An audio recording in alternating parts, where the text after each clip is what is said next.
This week, of course, all roads will be leading to Uasin Gishu, Elgeyo Marakwet and Nandi counties, where Kenya will be hosting the African Road Cycling Championship for the very first time. Our Emmanuel Ndungu, our reporter, of course, Emmanuel Ndungu, looks at the routes and probably what is in store for the cyclist in this report.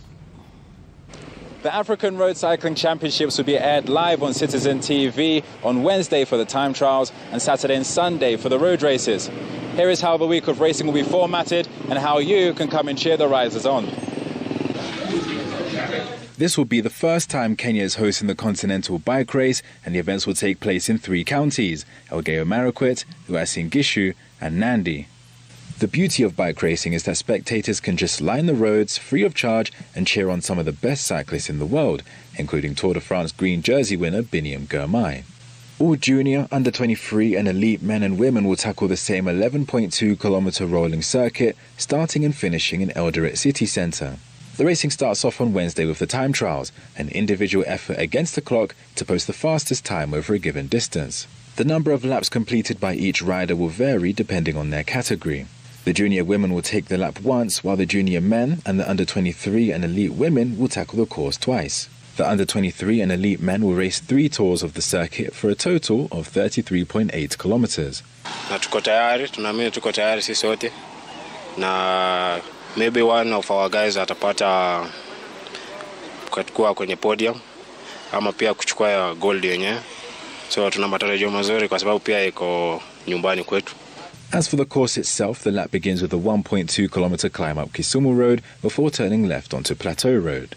The road has an average gradient of 2.6% and a maximum of 4.7%, so it shouldn't pose too much of a challenge to the riders. The terrain then goes up and down for another 3.6 kilometres before they reach the peak of the circuit at the T-junction of Eldoret Nakuru Road. The riders then turn left and follow the road for a net descent until they return to the start-finish line. Thursday is the day for a newer event in world cycling, the mixed relay. It debuted in the African Road Championships in 2021 with a team consisting of both men and women racing as a team against the clock. A team of 3 men will start and work together to complete 2 laps of the Eldoret circuit in the fastest time. As the second rider passes the finish line, their female counterparts are released to complete the same course. The cumulative time is taken as the second lady crosses the line, with the fastest team winning. The final day of racing around Eldoret City Centre is on Friday, with both the men's and women's junior races being held on the same loop, 6 times for the women and 9 times for the men. The event then moves into Elgeyo Marakwet and Uasin Gishu for the week's headline competitions. The road races are where all 100-plus riders battle it out to cross the line first and crown the champion. The official flag drop is 5 kilometres after the riders leave Eldoret City Centre on Eldoret Iten Road. 19 kilometres later, the riders will branch off onto a 50-kilometre lap that the women's race will complete once and the men's race twice. The women's event is 104 kilometres, with the biggest test being a 3.2-kilometre climb that will feature on the 53rd and 101st kilometre as they enter Iten. The same course will be tackled by the men on Sunday, but this time the race will end on the 3rd visit of the Iten climb for a total of 157 kilometres.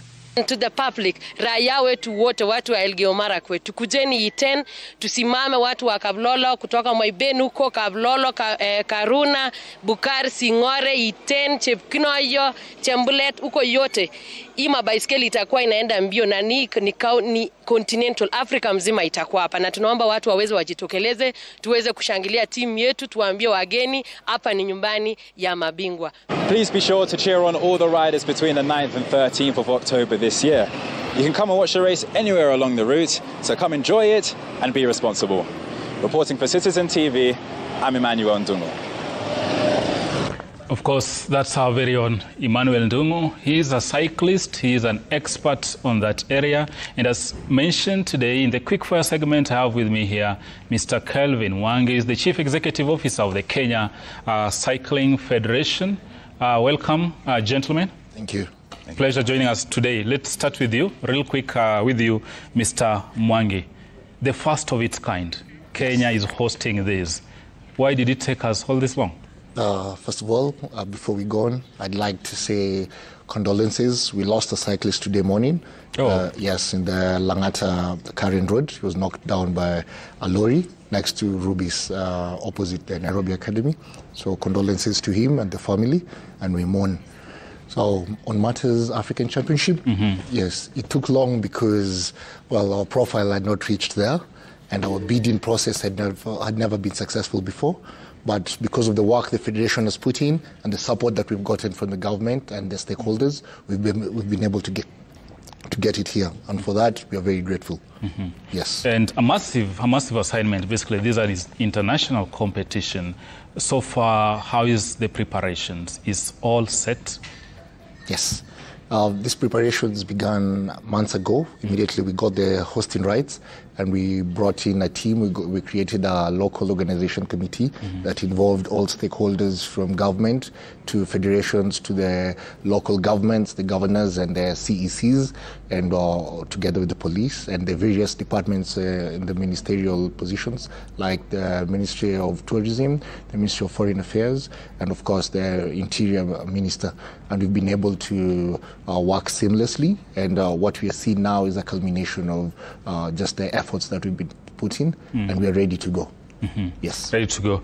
Emmanuel, I'll come to you. Probably you wear two hats. You are a journalist or a sport journalist, and also a cyclist. You've competed at the top level, probably. Tell us more about that. You are interested in this. When did it start, probably? Cycling, well, I'll take it back all the way to like 2011, when I was at my neighbor's house. He put on the Tour de France, and I was just captivated by that. And I was like, I want to try that. So, of course, you know, bikes are quite accessible. You know, just go back home, get in the garden, start cycling again, and then eventually you'll take it one level higher, find yourself in a club, and then find yourself racing, and then you compete at higher and higher level. And then all of a sudden, you know, you're competing against some of the best in Europe and in the country, and it's great. So now it's really good as a journalist to be able to talk about it, because, you know, it's something that's a big passion for me. And talking of the passion and the competition, from where you see it, what should we expect in Iten? There's a loop there. The mountains at some stretches will be sloppy. Having raced before, what probably is in store for the cyclist in terms of the endurance and what they need to put in? Yeah, so it's a challenging course, particularly in the men's road race. There should be around 1,800 meters of elevation gain in total, which is quite hilly. Although Eldoret and that area is very notorious for its very long, steep climbs, and some of the major climbs aren't actually being used in the event, but the cumulative climb is actually will definitely sting the legs after a while. But what that means is it kind of brings in more different types of riders. Rather than just the pure climbers who would excel on the long climbs, you can now have a few more punchy riders who can have short bursts of accelerations up some of the short, steep pitches, really make a difference there. But of course, also favor those guys who are slightly lighter, who can really make the difference. But honestly, we're really not sure what to expect, because anything can really happen. This is, you know, international racing, where people are racing with their countries rather than their trade teams. So they don't always ride with each other that often. So it'll be interesting to see that kind of dynamic of how they work as a team, and whether each team can gel and go for the same goal. Mr. Mwangi, as a federation, probably, I know we have a squad of 42 Kenyan riders set to battle it out for glory. Absolutely. From where you sit, what are our chances? Of course, we would not come into a competition thinking that we're in it to lose. We are going for the gold. We have a good preparation that has been going on for months, and now our team is in camp, both in Murang'a and in Iten, for various reasons, acclimatization, and also for them to be able to just practice on the hills of Murang'a, and then we'll take them back to, actually tomorrow they'll be in Iten, to be able to now just be ready to compete and going for glory. Yes. Over 20 countries expected. What's the kind of competition you expect? Because you're saying, yeah, as a country, we're not just making up the numbers, but remember again, cycling is not really developed in this country or this part of the world. We see it as a pastime activity. In the West, as they said, it's a big thing. You start racing early. There are a lot of facilities, talent nurturing. But here, if Swila is cycling, probably is a broke man. That's how we treat it. How do we expect this to pan out? First of all, I want to fault the media for highlighting it in such a way and also not putting so much effort in highlighting the growth of... so you're saying we are taking the stick? This is a two-way street. Yes. You guys have not been highlighting what we're doing. For us to get here, it's not by chance for you to be given these rights. So we've put in a lot of efforts. We have a lot of academies that are going on. We talk to schools. We've come up with clubs for just young guys from age of 7 up to age of 13, and then they keep progressing differently. And we've been able to take our athletes all the way to various camps in South Africa, in Europe, and to the World Cycling Center. So we've been doing a lot of work. Chini ya maji. Chini ya maji. Yeah, but that's what I was going to ask, because chini ya maji, people don't feel you as a federation. Somebody does this federation exist? And you've talked of academies. Yes. How do you take this sport to mashinani? Yes. So that, again, we don't make it an elitist. This is a sport ya watu wa Nairobi. What measures do you have in place to popularize this sport? What I will do, Isaac, for you, I will try and make you a sports enthusiast in cycling so that you can feel the impact that we have. If you talk to any cyclist in Kenya, they do feel us and they know that the federation exists. And we've been able to partner with them in various programs that they've had. We've been able to get the best of our athletes out there. If you go back to the records for our performance this year, we've been able to bring home about 7 gold. We've been able to bring in another competition 5 gold medals. Sure. All these in the African Championships in terms of mountain bike and in the Paralympic. So our profile is rising and we are still trying to just elevate it to where it's supposed to be. Yes. So what measures, and probably you have timelines, we take these sports to mashinani? Yes. It's not for, I know you have organized groups, not Nairobi, not Mombasa, Nakuru, Kisumu, the major cities. Yes. But somebody from my village can also dare dream and say, look, I saw so-and-so race, it was a Kinyi racing, and I want to be like a Kinyi. How soon could we see this? And probably tie it with the financial implication. How costly or how much do you need probably to take this down to the mashinani? I must say cycling is a very expensive sport. The bikes you see on the road and the ones which are for pro cyclists, one bike can cost to the tune of 1.5 million. 1.5 million. Yes. Yeah, and you see, that's more than cost of a car, basically, or cost of a car. That is true. But what we do is we have a program that is called the Solidarity Program. This is in partnership with the World Cycling Body. They're able to just help us be able to standardize or subsidize these bicycles and to be able to also just provide some of the bicycles that are needed. And how the mashinani people would benefit, the federation works with the clubs and our presence is in all counties, the 47 counties. And in these 47 counties with the regions, we have different regions that if you feel like you need to be riding, you need to go and associate yourself in a club. And with this club, there are ways that you advance up to the level that you can compete for your country. Yes. Emmanuel, probably break it down for us. We have top cyclists coming to town, including Richard Gemay, who has actually shown at Tour de France. Whom do you think probably is a favorite in this competition? Yeah, definitely the Eritrean team is one to watch. In the men's road races, all but one have been won by either an Eritrean or a South African. So the Eritrean team right now is very strong because the 2-time defending champion, Mulabran, will be there.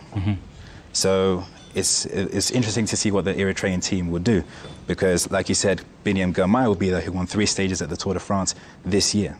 So who are they going to favor? Are they going to battle it out? Are they going to, just favor one? That'd be quite interesting to see.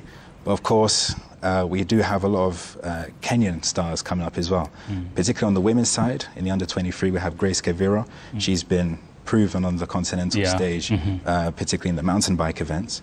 But there's some transfer over into the road cycling. And same as Natia Kinyi, she's ranked 4th in mountain bike in Africa.